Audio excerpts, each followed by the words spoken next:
How's it going? Good, very good, thank you. Excellent stuff. So we got Jason Newsted here, and you're promoting something excellent I've just seen on iTunes and this and that. This is excellent. How's life treating you on the internet? Very good, man. Very good. Where are you calling from? I'm calling from Nova Scotia, Canada. Okay, cool. Excellent. Yeah, I've been on for about a month with my new Facebook, the newsteadheavymetal.com, and the response from everybody has been amazing. Actually, I've always had a good relationship with the fans and stuff over the years, and so a lot of old friends and new fans are coming out and showing a lot of respect. It feels very good. It's very energizing. What we're seeing too is like the Facebook page just jumped. It's in this time. Yes. Yeah, it's growing pretty quickly, and I'm happy that we're able to do it a very grassroots kind of organization here. I just have a few of my friends together that we build up our circle here, and the team that I have that are helping me get it out to everybody, and so we're doing pretty good for a small organization right now. So Jason, the name Newstead for the band, how long did it take you to decide if you're going to be naming it that? A long time, actually a really long time. I never thought that I was going to name a band with my own name. I always had a lot of fun coming up with band names, and I think I've come up with good ones over the years with Echo Brain and Papa Wheelie and Irate, and I have tons of them. I really do. I never had problems coming up with a band name. But on this one, I wanted to make sure that there was no confusion and there was no mistaking what this was. That this is me and it's metal. Newstead Metal.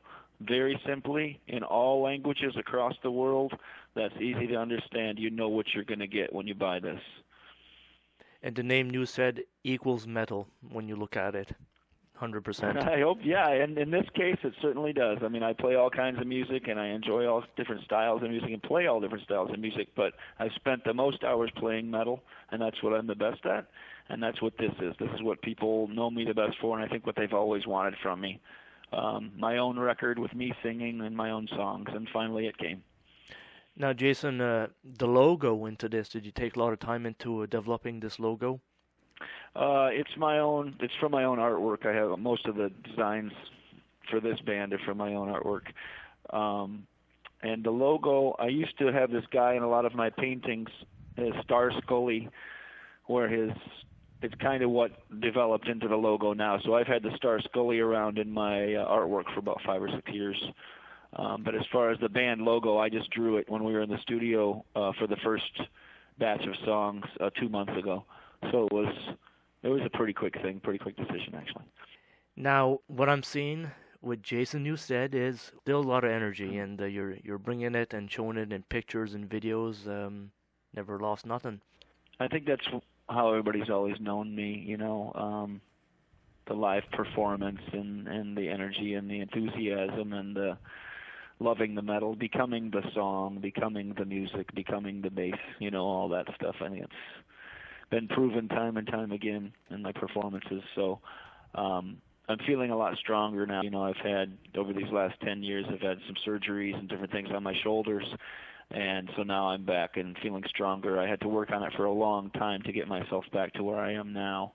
So it's been almost 12 years since I left Metallica. It'll actually be 12 years to the day when we released the record January 8th, 2013 for the new Newstead Metal record is 12 years from when I told Metallica I was stepping out of the band.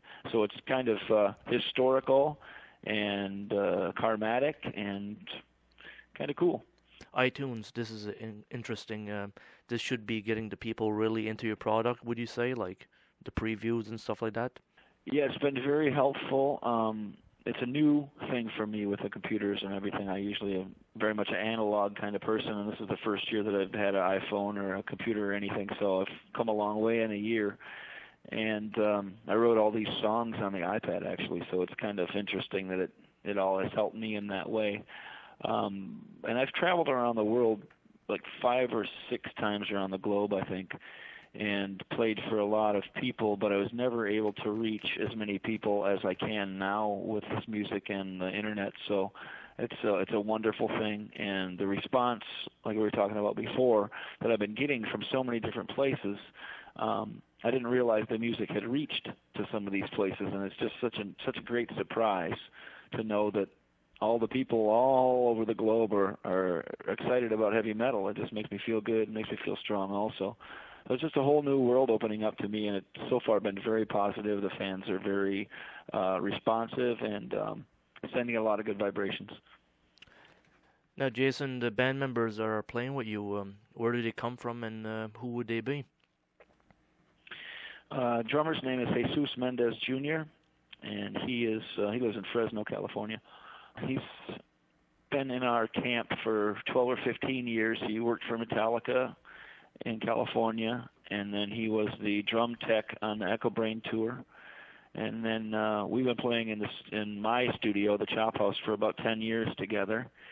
And about 5 years ago, he brought in this guitar player named Jesse Farnsworth, and now Jesse's playing guitar in the Newstead band, and he's playing bass also. We swap back and forth guitar and bass in the studio and live performance. I play guitar and bass and singing lead vocal. So it's the three of us. We've been playing together for about 5 years, the three of us now, and these new songs were born August of this year, so we've been working on them for a couple months. And then as a live band, if everything works out and we're able to play live shows, then we'll be performing as a four-piece band. But I'm not sure who the fourth member is yet. Now, do you foresee in 2013, summer perhaps touring quite a bit? Yes. There are a lot of promoters and agents and things like that are reaching out to us now to help put together shows and the festivals and tours and things like that. So that's kind of all in the works. And if everything works out, if the money's right and the situation's right and all that, then we'll be taking it wherever we can possibly take it. My quest is still the same as it's always been, to play my music to anybody that'll listen to it. I want to take it to places Metallica never got to take the music, and I'd really like to take it everywhere if I could. Now, Jason, where would this all recorded at?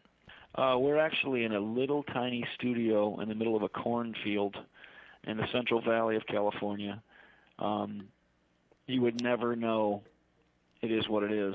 It's an old farmhouse that it looks just old and dead from the outside, and the inside is a state-of-the-art studio, and so we just go inside our little dirty place, and it's all beautiful inside, and we just camp in there. We usually go for a week at a time. On the 4 songs that you guys are hearing now, we went for, it was actually built 6 total songs, and 4 of those is what you're hearing. And we did that in 1 week. And then we're in the studio again right now. We're on our next to last day, and we are doing 5 songs and this week.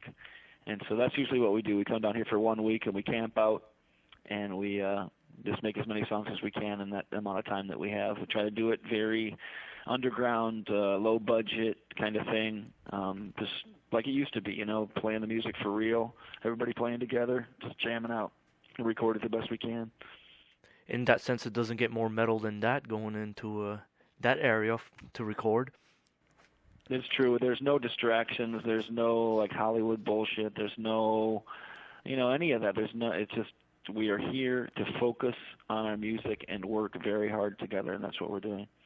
And Jason, the mastering for this, the product's very good, the quality of the mastering. Who's mastered it? Thank you. The guy that's done the recording, mixing, and mastering, his name is Anthony Fox. That's F-O-C-X. And he is a guy that did all of the mixing of the Metallica music for Guitar Hero. And he's also done records for a lot of people in the past. His biggest records are with Aerosmith. He's done a couple of Aerosmith records recently,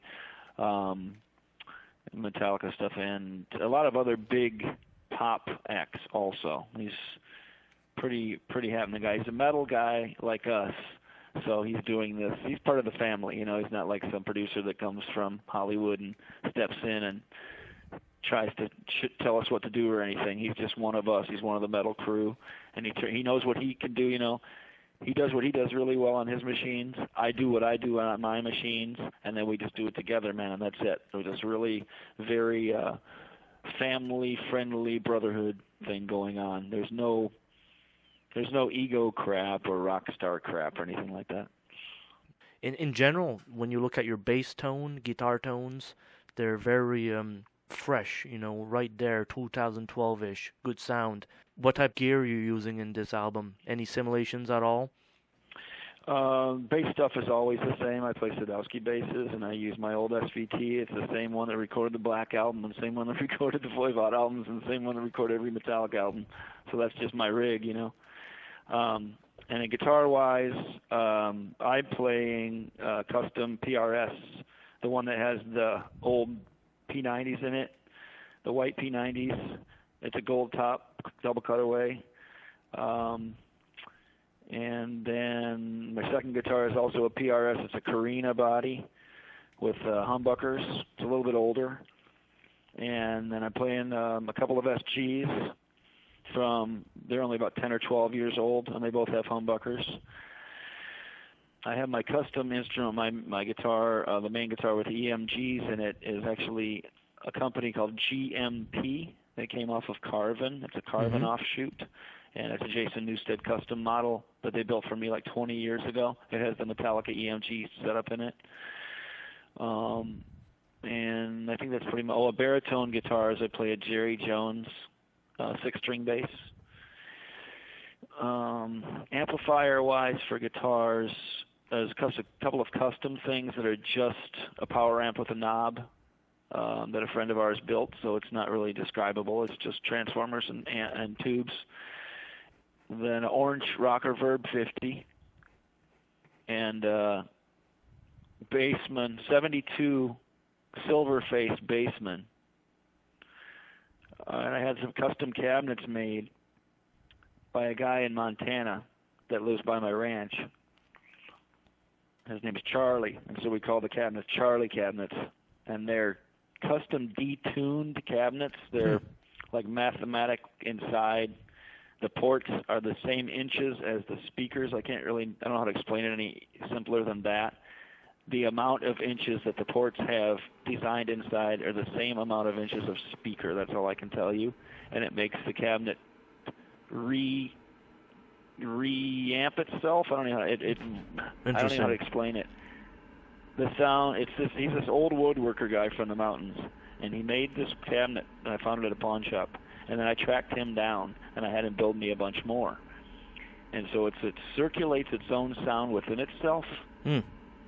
So it creates this like super old stony metal thing that with the PA 90s is a real like muddy guttural thing. And so I use that for the main rhythms. And not really any effects or nothing, just go pretty much straight in. And so I use a little bit of wah on I'm doing some leads on the record too. So guitar-wise, I just use a simple old Dunlop wah, but that's the only effects. We're not using any other effects. And then there's Vox for the clean sound and the vibra sound. It's a 60, I can't even remember, middle 60s Vox amp. It's a green one. It's a collector you let us use, and we use a Vibratrim on that for the clean and the creepy sounds. So it's really simple. It's like 3 amplifiers, basically, 3 guitar amplifiers and 1 big bass amp. And I just kind of switch them around. Keep it real simple. So throughout these years, you collected a lot of stuff, it seems, with all this equipment you were mentioning. Yeah, yes. Yeah, a lot of cool stuff. I got a pretty good collection together now, and I still know what I'm looking for. I don't buy and trade as much as I used to, but I still have a couple things that, I look for. But I've definitely got enough to keep me busy for a while now. I've picked up the instruments that I like the best. SGs are the best guitars for me, so that's kind of what I look for now in the old SGs. And old SGs are starting to get rare too when you go into the 60s and 70s. Yeah, I like actually 1960. That's my favorite one. I think it's the first year of that certain body SG where they call it Les Paul, and yeah, it's just a certain with the old black PA 90s in it. The really light body. There's just some that's like the kind of Tony Iommi and a couple of the Angus ones. Just that you can't beat the overall diversity of the guitar. You can do so much with it, just so much. It can be super metal, it can be super country, it can be really clean. It's a great instrument. So overall, when you look at all that, you basically play direct sound, straight to the amp with a microphone in front of the amp. That's your tone.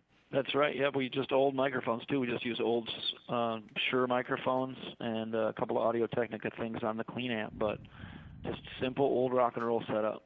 And that's what usually the people want now, is just they can't find the right gear and make it work like you're doing obviously in this product, which is good.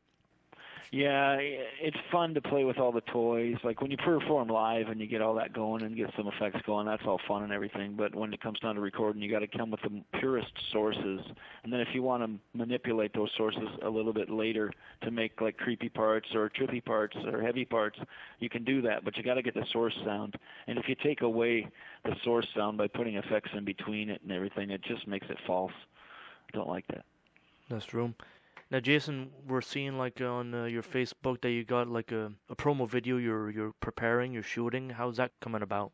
Yeah, last Saturday we shot the first music video for the single Soldier Head, and so that's going to be my calling card. I'm saying right now is that to get that finished, and then I want to have everybody be able to have it. We're going to still sell HD version of it on iTunes, but I want everybody to have this video. I want to put it out there for free. I want every millions of people that want to see the Newstead Band see it and hear it.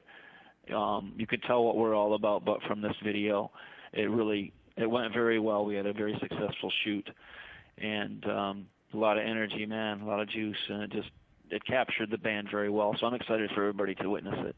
But it's the main thing that's going to just tell everybody what we're all about and get everybody excited, for sure. One thing you mentioned earlier, you mentioned iPad. Now, do you look into iPad much with the applications and look at, amplitude and stuff like that for the guitars and stuff like that for tone somehow? Yes. I use GarageBand for all my songs. I still do have the amplitude and stuff, but I think the modeling amps that they have on the GarageBand are just fantastic. I can't even. Sometimes those tones are better than what I can achieve. I mean, they're just because they're all in that box and they're uninterrupted, and there's no noise around them, anything, and just so clean right to it. So there's some great crunchy sounds on there for building songs. It actually makes you want to play more when it comes back so easy. So easy to operate. You can make your own little band in there just in a couple of minutes' time. It's just a very conducive to creative flow. And if you're the kind of person that knows how to get into the zone and you go into the zone easily, then it's a great tool. And I can go into the zone pretty easily. And I wrote these 11 songs in just a matter of probably 10 days or something like that. So I just had to find my place, and I start channeling, and the music just comes to me. Soldier Head was written in a very short amount of time. It just came to me. I had my hands on the guitar, and it just came. I wasn't thinking. It just went, and it just happened. So that's really how it is. Same with my painting. Mm-hmm. I just have my brush in my hand, and I'm ready, and then something hits me, and I just make it. I don't know what I'm going to paint. I don't know what I'm going to play. It just happens. And that's usually how the best creators do it. It comes to you immediately. Right. It just comes from the sky. Yeah, from the spirit. Yeah, for sure. Now, Jason, these titles of the songs, very unique and interesting titles like Godsnake, King of the Underdogs, Skyscraper. Mm-hmm. How far did you dig in your head to find these titles? I've been writing lyrics and poems for a long, long time, since I was a little kid, actually. I got my first guitar when I was 9 years old, and I started writing down words on paper to play along with that guitar that long ago.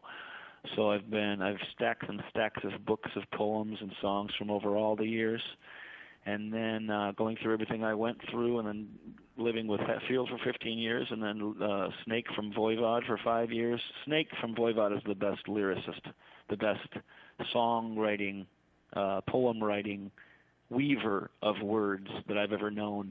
I mean, Hetfield's good, but Snake is better. And I learned so much from Snake.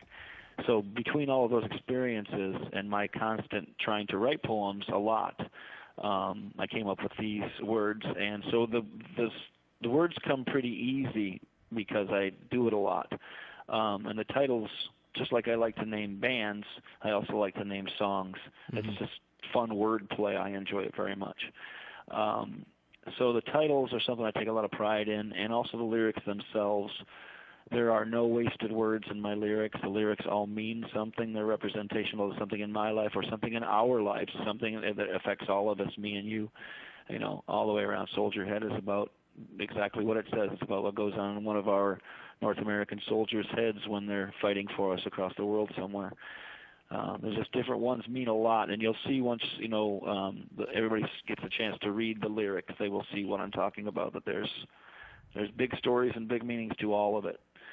There's no fake anything and no wasted breath. Let me ask you a question, like future of music, where do you see it going? Like music in general, all of music, like evolution of it in sense. Yeah, it's so crazy how well, not crazy, I guess it's natural. The natural evolution of what's happened with popular music is everybody is okay with everybody else. There still are the select pockets of absolute things like this is death metal and this is hip hop underground and this is house music and this is country music. Right. There are all those definitive things, but the mishmashing and crossing and blurring of all those lines is more popular every moment and more accepted by those different pockets of people all the time. So Snoop Dogg on the Storytellers program doing a country song, and his whole band, a bunch of black guys smoking weed, playing a country song. It's okay. And hip hop guys, anybody that kicks ass in hip hop, is Jay-Z, Lil Wayne, any of those guys right now, they have real bands. They have live rock bands that play, and they go out and rap now. It used to be that a guy with turntables. Right. The guy with turntables might still be there, but he's getting drowned out by the electric guitar now. So that is all the way crossed over the two most popular forms, the loud electric guitar, crunchy, and the hip-hop have crossed successfully for quite a few years now, actually, like maybe 5 solid years of big hip-hoppers having all live rock band behind them. So those are big steps in the biggest places. The country guys and country girls are all dressed in leather with boots and spikes and black wireless violins and banjos and crap. How far do we go with that? I mean, it's crossing all over the place. So as far as future of music, I see it evolving further into. It'll go both ways. There'll be more categories, like they'll come up with 7 names for a type of music. Now it'll be green Finnish underground death metal will be the one title instead of just calling it something. And then there'll be Brooklyn something, blah, blah, blah, hip-hop with, there'll be all the categories, further categorization, but there'll also be the opposite of that, where you cannot categorize it, where all the lines are blurred and it's just acceptable by the crowd, like at festivals, the diversity of festivals. And you look out at the crowd, and it's all different colors, sizes, and shapes and languages of people, but they're all enjoying the metal band to the hip-hop band to the Kings of Leon band to the Mumford & Sons to, they're enjoying everybody all the same. So in that way, I see beauty and togetherness in the future of music. Now, the part about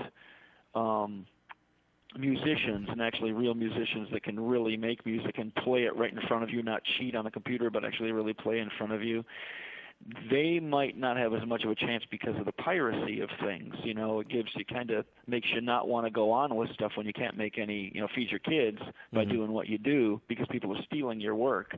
That's just not very fair when it comes down to it like that. If somebody goes out and lays bricks all week and they come down for their check on Friday and the guy says, no, you can't have your check because people stole all your money from your bricklaying, I mean, what is that? Now, if somebody steals my music, I worked hard on it all week, but I don't get any pay for it or any food for it. That's not really that cool. So we have to find other ways to take the music to the people. Like always, it's going to have to go back all the way to the old days where you win one fan at a time with live music. You sell your T-shirts. There's only a couple things that can't be downloaded: a T-shirt, a live concert experience, a sticker, a button. But everything else can be stolen. So that's another side of the future of music. There's all kinds of sides. But for me personally, I see it as a bright future. I'm always going to be a part of Metallica, and I'm always going to be playing music as long as I can. Very good point of view on that, Jason. Let me ask you a question here regarding Metallica. Garage Days revisited your bass tone in this. Hmm. Did he have much say into that sound? And I think it's a great sound. Let's say Crash Course in Brain Surgery, your tone. Yeah. Yeah, I was actually playing Cliff's bass through Cliff's rig. So there you go. Wow. Yeah. That's why you hear there's the speakers in it was Mesa Boogie 18 was blown. There's a hole in it. And then he had a couple of 15s, and one was cracked and one was solid. So there's only one working speaker of three. And it was an old 180 Mesa Boogie head that I still have. And his old Aria Pro single pickup bass. The neck was all bent because he always would like hit it on stuff. So I just played that. That's what there was. That's what they brought down to the studio. That's what I played. And I was so in space at that time. I was so whirling in my mind. You could have given me a bass with one string on it. I would have played the shit out of it. You know, It didn't really matter, man. I was in a zone. I could have played anything, dude. I could play. Back then I could play so damn fast. Holy shit. That was something. So you have great memories from the early days in '87, let's say, with the recording of that. Oh yeah. Oh, that was one of the best times because that was a real thing. You know, we went and did that in 6 days. That was the way that I knew. And a Flotsam album was done in 5 days, the whole thing. That's the only way I knew how to record. I didn't know the rest of the story, or that you sit down and you don't play together and you track and you do this and you do that. I had no idea about that. I thought you just stood in the room and you just played it, and the guy put the microphones on them and you were done. That's all I knew. So that's what we did on that record. That's why it sounds so cool, because it's all of us. We're just jamming together. All the rest of the records, it's all separated, and you got to do your tracks. It's got to be so perfect, and all that. It's different. It sounds good and everything, but it's not as cool as Garage Days. Garage Days is like the real deal, man, like punk rock. You got that right. It's a classic. Yeah. Good memories from all that time, though, really. It kind of bums me out over time, like the rumors that get spread about Metallica and like how they were mean to me or this kind of stuff. It's just such bullshit, dude. I'm really kind of sad that that's what came out of all of my hard work, is that's what people think about. Oh, they treated you so bad. Wrong. I mean, I had such a good time most of the time. There was a couple times that were challenging because of what brought me into it. One man's fate with another man's destiny. You know what I'm saying? I didn't want Cliff to die. He was my hero. Why would I have liked that? But his death brought my life. So that's how the chips flew. That's how the world happened. That's what life dealt us. So I had to deal with some of the emotions of people. It was a big, big shoes to fill. But the majority of the time, I was having so much fun. I mean, it was so much fun. I had probably, like 14 years of awesomeness and 14 days of shit. Okay. That's really what it comes down to. I mean, I had a better time in Metallica than those guys did most of the time.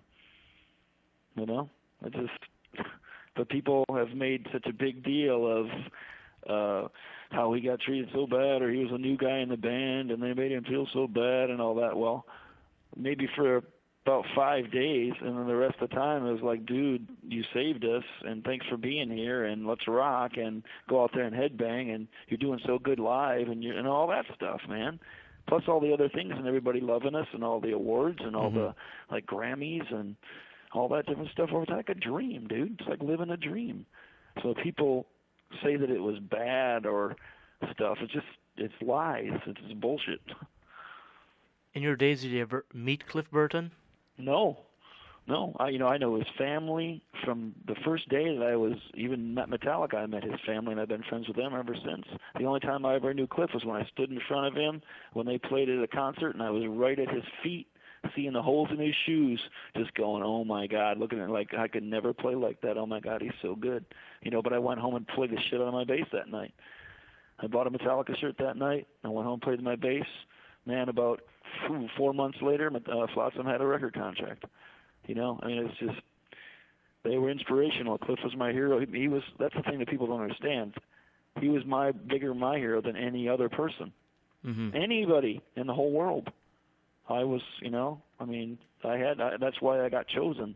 I knew his stuff better than anybody else. It's like, he was my hero, man. And that's why you got the job in the first place. That's why I got the job, dude, and that's why it's still the way it is now, too, with respect of his family and everything. I'm still so close with his father, and, it's real, dude. all of the negative things that people spread in the media and all, just such bullshit, man. Just sad. People love to hate, It really is, because it's a happy kind of thing. It's a happy, positive family and a happy, positive experience. Well, Jason, I really appreciate you taking this time and talking to another Jason. Thanks, man. Thanks for your help and everything, and let everybody know what's going on with the music, and I really appreciate that. All right. Well, hopefully we'll get up on your way playing some music sometime, and you come up and say hi to me and shake my hand. No problem. That'd be a pleasure, man. You have a super 2012 and a great 2013. Okay, man. Take care of yourself. All right. You as well, Jason. Bye. Cheers. Bye.